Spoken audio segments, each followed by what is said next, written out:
अस्सलाम वालेकुम वरहमतुल्लाहि वबरकातुहू। I am your physics teacher Mohammad Waqas Amin.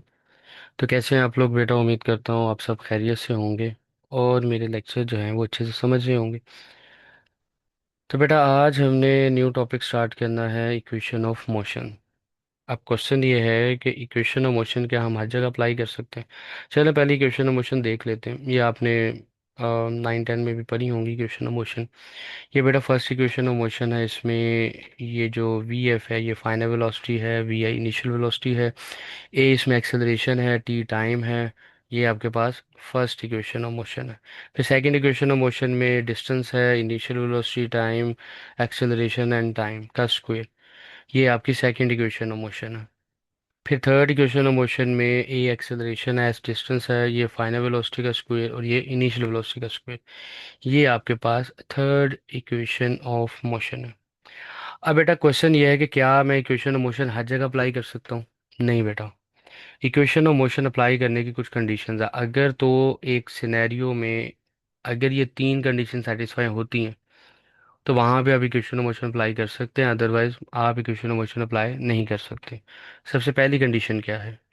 Motion must be in a straight line. कि मोशन जो है वो स्ट्रेट लाइन हो। अगर मोशन कर्व में है, अगर डायरेक्शन चेंज हो रही है बार बार, तो फिर आप वहाँ पे इक्वेशन ऑफ मोशन अप्लाई नहीं कर सकते। तो इक्वेशन ऑफ मोशन के लिए सबसे पहली कंडीशन क्या है कि motion must be a straight line. Second condition क्या है बेटा? Acceleration must be a uniform होना होना चाहिए।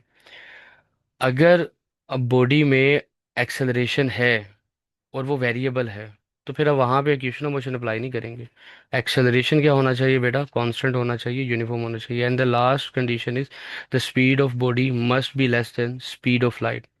कि ऑब्जेक्ट की जो स्पीड है वो स्पीड ऑफ लाइट से बहुत कम होनी चाहिए। स्पीड ऑफ लाइट जो है वो यूनिवर्सल कांस्टेंट है, यूनिवर्स में इससे ज़्यादा स्पीड किसी की भी नहीं है।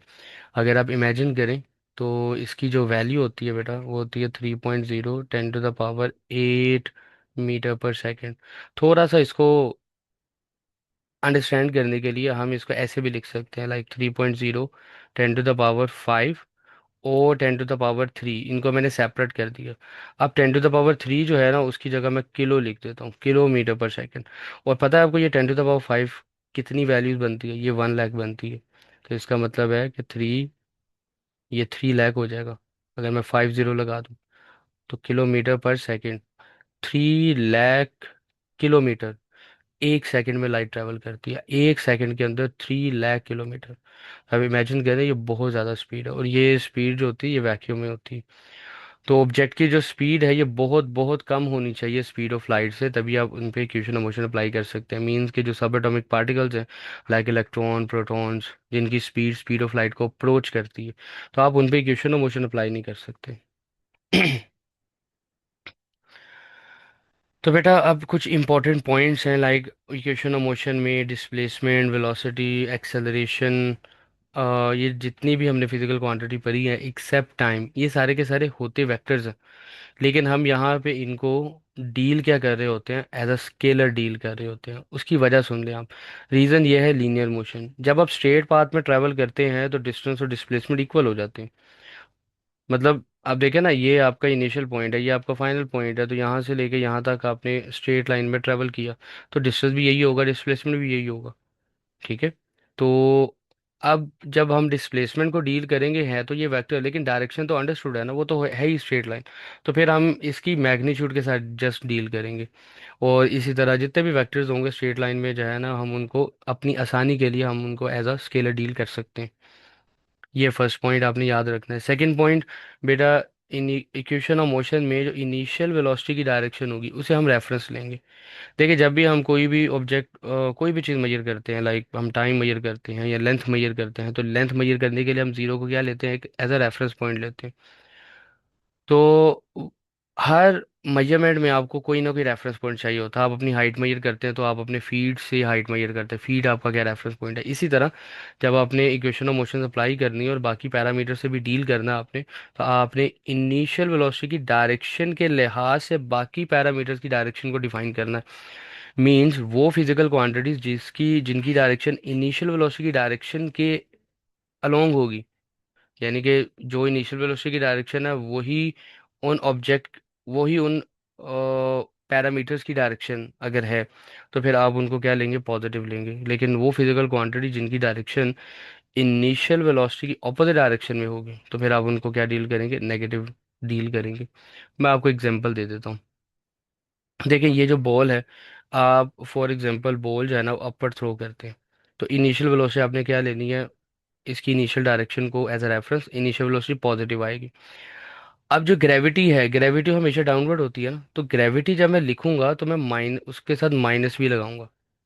ठीक है, क्यों? क्योंकि ग्रेविटी जो है वो इनिशियल वेलोसिटी की ऑपोजिट डायरेक्शन में, तो यहाँ पे माइनस लगेगा जब बॉल को मैं अपवर्ड थ्रो करूंगा। इसी तरह अब एक डिफरेंट सिनेरियो, एक दूसरा सिनेरियो कंसिडर करते हैं। लाइक अब बॉल जो है वो डाउनवर्ड मूव कर रही है। जब ये डाउनवर्ड मूव करेगी तो इनिशियल वेलोसिटी की डायरेक्शन क्या होगी, डाउनवर्ड। अब जी की डायरेक्शन भी डाउनवर्ड है, अब मैं यहाँ पर जी क्या लूंगा, पॉजिटिव लूंगा। बात समझे? इसको हम डिटेल के साथ देखेंगे नेक्स्ट टॉपिक में, जब हम ग्रेविटेशनल यानी कि ग्रेविटी को डिस्कस करेंगे, फ्री फॉल को डिस्कस करेंगे, और उसकी भी इक्वेशन ऑफ मोशंस हम बनाएंगे। तो ये आपका बेटा सेकंड पॉइंट है। थर्ड पॉइंट है, any quantity acting in a opposite direction to the initial velocity is assign to a negative sign. ये मैं एक्सप्लेन कर चुका हूँ आपको।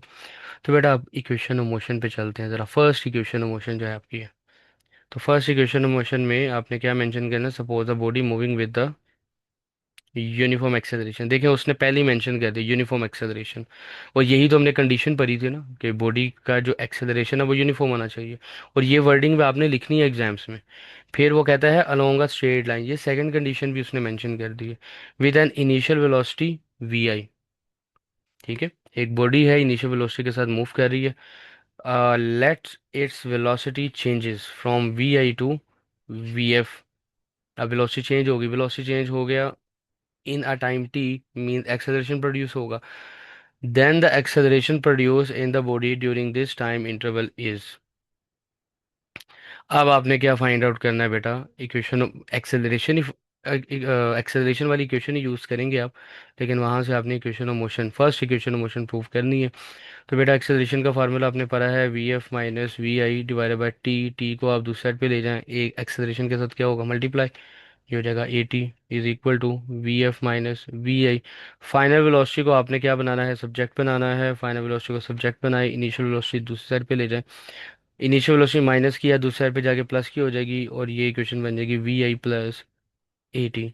ये आपकी बेटा first equation of motion prove होगा। ये बहुत सिंपल थी, लेकिन अब इसका ग्राफिकल एनालिसिस भी करते हैं, ग्राफिकल मेथड से भी इक्वेशन ऑफ मोशन को हमने प्रूव करना है।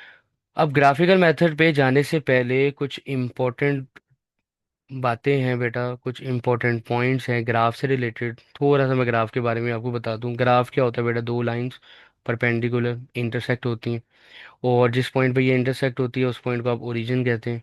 ठीक है, और एक्स एक्सिस पे जो आप फिजिकल क्वांटिटी लेते हैं वो इंडिपेंडेंट होती है, मीन टाइम हम लेंगे इंडिपेंडेंट, और वाई एक्सिस पे जो है वो डिपेंडेंट क्वांटिटीज होंगी, वेलोसिटी वेलोसिटी हम ले लेंगे। और अब बेटा ग्राफ से जब आपने इन्फॉर्मेशन निकालनी है ना, तो दो तरह की इन्फॉर्मेशन निकलती है, एक तो है बाय यूजिंग अ स्लोप, और एक है by using a area under the graph. अगर मैं स्लोप की बात करूं, स्लोप का क्या मतलब होता है बेटा, ढलवान होती है ना, ये इंक्लाइनेशन, इस तरह से। ये इंक्लाइनेशन ज़्यादा होगी तो स्लोप भी ज़्यादा होगी। फॉर एग्जांपल ये देखें, इसकी इसकी तो स्लोप ही नहीं है, इसकी थोड़ी सी स्लोप है, इसकी और भी ज़्यादा स्लोप है, ये और भी ज़्यादा स्लोप होगी। तो इंक्लाइनेशन जो है ना, वो जितनी ज़्यादा होगी, ढलवान जितनी ज़्यादा होगी, स्लोप भी उतनी ज़्यादा होगी। इसकी स्लोप कम है, बल्कि ज़ीरो ही है। इसकी थोड़ी सी स्लोप है, इसकी और भी ज़्यादा स्लोप है, इसकी और भी ज़्यादा, और अगर मैं बिल्कुल वर्टिकल लाइन ड्रा कर दूँ तो इसकी स्लोप जो है वो मैक्सिमम हो जाएगी। तो स्लोप, ग्राफ के अंदर स्लोप कैसे निकालते हैं बेटा, फार्मूला है y2 - y1 x2 - x1। ठीक है, फॉर एग्जांपल ये आपके पास जो ग्राफ है, आप देखें कि वाई एक्सिस पे कौन सी फिजिकल क्वांटिटी है, वाई एक्सिस पे वेलोसिटी है। तो मैं y की जगह क्या लिख दूंगा, वेलोसिटी लिख दूंगा, v2 - v1। इसी तरह x एक्सिस पे क्या है, टाइम है, तो मैं x2 - x1 की जगह क्या लिख दूंगा, t2 - t1। अब मुझे बताएं वेलोसिटी डिवाइडेड बाय टाइम कौन सी फिजिकल क्वांटिटी होता है, आपने फार्मूला पढ़ा है ना, velocity divided by time, rate of change of velocity is called acceleration. तो इसका मतलब है वेलोसिटी टाइम ग्राफ की स्लोप आपको क्या देगी बेटा, स्लोप आपको देगी एक्सेलरेशन। जब आप वेलोसिटी टाइम ग्राफ की स्लोप निकालेंगे तो ग्राफ से आप क्या निकाल रहे होंगे, आप एक्सेलरेशन की वैल्यू निकाल रहे होंगे। फिर भी अगर आप कंफ्यूज हो तो आप आपने क्या करना है बेटा, इनके यूनिट्स निकाल लेने हैं। देखें ऊपर जो है न्यूमरेटर में वेलोसिटी है, तो वेलोसिटी का यूनिट मीटर पर सेकंड है, नीचे डिनोमिनेटर में टाइम है, टाइम का सेकंड है, सेकंड ऊपर चला जाएगा, ये हो जाएगा मीटर पर सेकंड स्क्वायर। ये मीटर पर सेकंड स्क्वायर किसका यूनिट बनता है, एक्सेलरेशन का। तो आई होप कि ये समझ आ गया होगा आपको। अच्छा, एक और फार्मूला है स्लोप का, और वो फार्मूला है टेन थीटा। समटाइम आपको ग्राफ में एंगल दिया होता है, लाइक ये 30 डिग्री का एंगल है, आप फाइंड आउट करें स्लोप। आपको ये वाई एक्सिस पे और एक्स एक्सिस पे वैल्यू नहीं गिवन होती, तो आप फिर क्या करेंगे, ये 30 डिग्री को यहाँ पे पुट करेंगे और आप स्लोप निकाल लेंगे। तो ये दो फार्मूलाज जो है ना वो अपने याद रखने हैं, ये यूज़ करेंगे हम। ठीक है। सेकंड जो है वो बेटा एरिया अंडर द ग्राफ है। कौन सा बेटा एरिया, ये देखें ये ग्राफ है, और ये जो मैंने शेडोड एरिया बनाया ये एरिया अंडर द ग्राफ है। ये एरिया हमें क्या देता है, ज़रा तवज्जो करनी है बेटा। इस ग्राफ को मैं मज़ीद सिंपल कर देता हूँ, मैं इसको ऐसे कर देता हूँ। अब देखिए ये जो एरिया है, ये एरिया मुझे कैसे निकालना है, मैं क्या करता हूँ, मैं लेंथ और विड्थ को क्या कर दूंगा, मल्टीप्लाई करूंगा। अब मुझे बताएं कि लेंथ क्या है, वेलोसिटी है, और विड्थ क्या है, टाइम है। वेलोसिटी और टाइम को जब मैं मल्टीप्लाई करूंगा तो मुझे क्या मिलेगा बेटा, डिस्टेंस। इसका मतलब हुआ कि वेलोसिटी टाइम का एरिया अंडर द ग्राफ हमें क्या इन्फॉर्मेशन देगा, हमें डिस्टेंस की इन्फॉर्मेशन देगा, हमें डिस्प्लेसमेंट की इन्फॉर्मेशन देगा। तो अगर हमने डिस्प्लेसमेंट निकालना हो, डिस्टेंस निकालना हो, तो हम ग्राफ का क्या निकालेंगे, एरिया निकालेंगे। और अगर हमने एक्सेलरेशन निकालना हो तो फिर हम क्या निकालेंगे, स्लोप निकाल लेंगे। तो आई होप कि ये बातें जो है ना इम्पोर्टेंट थी, और यही हमने यूज़ करनी है ग्राफिकल एनालिसिस में। तो अब हम इक्वेशन ऑफ मोशन पे चलते हैं by using graphical analysis, graphical method. अब देखिए बेटा, ये इस ग्राफ को बस आपने समझना है, एक ही दफ़ा समझ लेना है। सेकंड इक्वेशन ऑफ मोशन में भी यही ग्राफ है, और थर्ड इक्वेशन ऑफ मोशन में भी यही ग्राफ है। देखें, ये आपके पास वाई एक्सिस, ये आपके पास एक्स एक्सिस। एक्स एक्सिस पे मैंने क्या ले लिया है, टाइम ले लिया है, और वाई एक्सिस पे मैंने क्या ले लिया है, वेलोसिटी ले लिया है। अब मुझे एक बात बताएं कि बॉडी जो है वो ऑलरेडी इनिशियल वेलोसिटी के साथ मूव कर रही थी। इसका मतलब इनिशियल वेलोसिटी जीरो नहीं थी। अगर जीरो होती तो ग्राफ कहाँ से स्टार्ट होता बेटा, यहाँ ओरिजिन से स्टार्ट होता। लेकिन क्योंकि बॉडी ऑलरेडी इनिशियल वेलोसिटी के साथ मूव कर रही थी, तो हम ग्राफ को ओरिजिन से स्टार्ट नहीं करेंगे, बल्कि थोड़ा सा ऊपर से स्टार्ट करेंगे। अब एक और बात, एक्सेलरेशन क्या था, यूनिफॉर्म था, कांस्टेंट था। तो एक बात याद रखनी है कि कांस्टेंट एक्सेलरेशन अगर हो तो उसका जो ग्राफ होगा ना वो हमेशा स्ट्रेट लाइन होगा। या ग्राफ अगर आपको दिए जाएं तो ग्राफ में अगर लाइन स्ट्रेट है तो समझ जाएं कि स्लोप भी क्या होगी, कांस्टेंट होगी।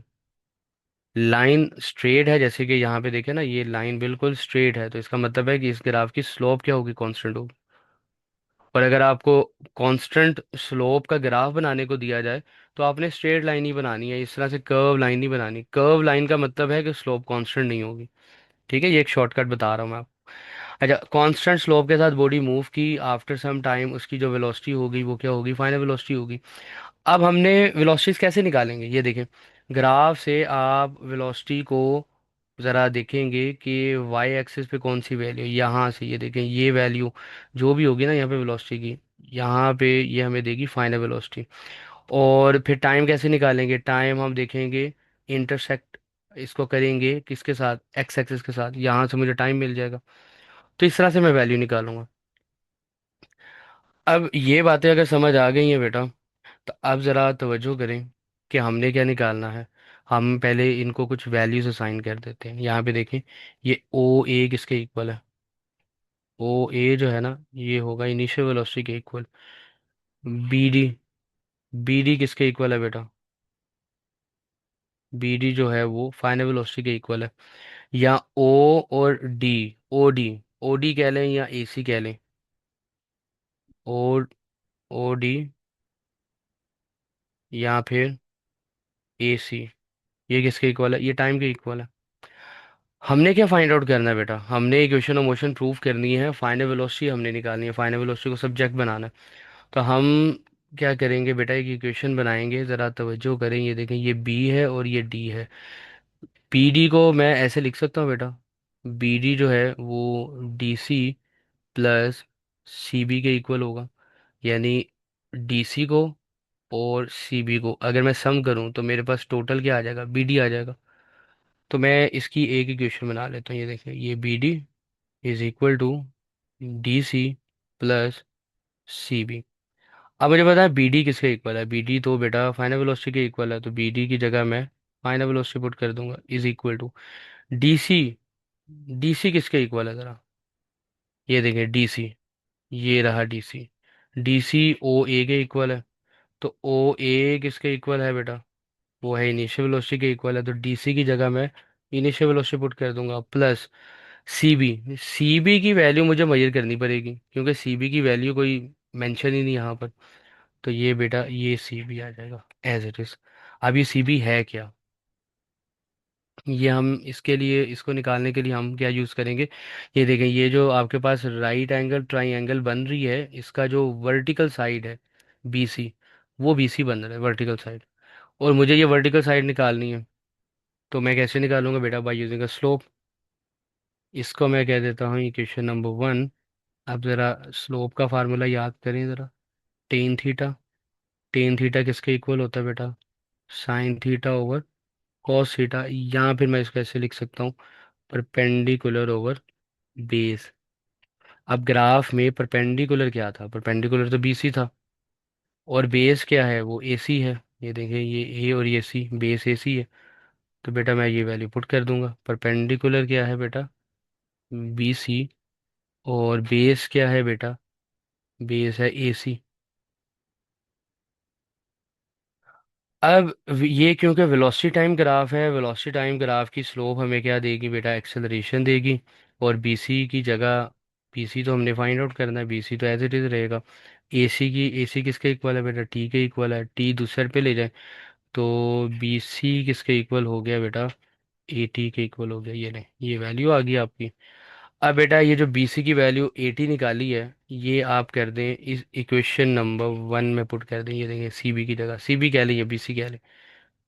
तो बेटा ये final velocity is equal to initial velocity plus, यहाँ पे क्या था, सीबी था, सीबी की जगह क्या पुट कर दें आप, एटी। तो ये आपकी बेटा first equation of motion prove हो गई। आई होप कि ये लेक्चर समझ आ गया होगा आपको। बाकी सेकंड इक्वेशन ऑफ मोशन हम सेकंड लेक्चर में करेंगे। और आपसे मुलाकात होगी अब नेक्स्ट लेक्चर में बेटा, अपना ख्याल रखें। अल्लाह हाफिज़।